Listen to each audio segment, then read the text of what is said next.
Hey, what's up, party people? Welcome to the Book Nook. Now that you're sufficiently hyped, let's talk about a book. The book I'd like to talk about this week is by Hakuri Murakami. It's called The Wind Up Bird Chronicle. I love this book. I like most of Murakami's work, but this is by far my favorite book of his.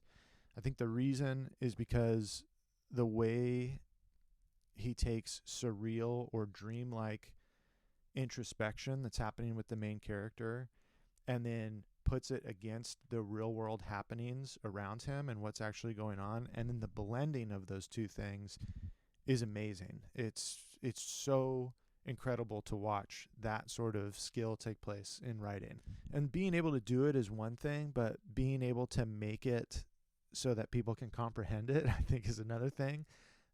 There's a big chunk of this book, not like a third or anything, but there's a big part of this book where the main character's in the bottom of a well, and he's sort of considering his mortality and how he ended up there, and past, present, future, all these things, and it just works incredibly well. The way that it's written is awesome, and it's such a mysterious existence that this guy has. And I feel like most people could probably relate to what this guy's going through and what's going on, and just the feeling of being lost and not in control of your future or your destiny or whatever you want to call it. I just think he does such a great job of capturing this. It's amazing. And I've read this book 3 times already, which I'm not a huge rereader of books. It hasn't really piqued my interest or really give me something to chew on that I haven't already found.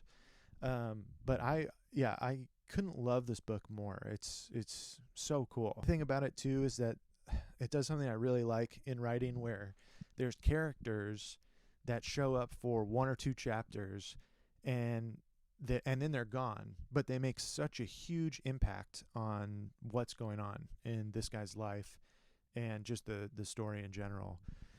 But if you've never read this, I would highly suggest getting it. There's a ton of Murakami's work, but like I said, this is probably one of his best. I would start here. Some of his other stuff, another book of his in particular, I couldn't even get through because it was just so much. It was so dense. But yeah, if you're looking for a book by him and you haven't read one, make it The Wind Up Bird Chronicle. I'll be talking about more of his books, but thanks for stopping by the Book Nook. You know what I mean?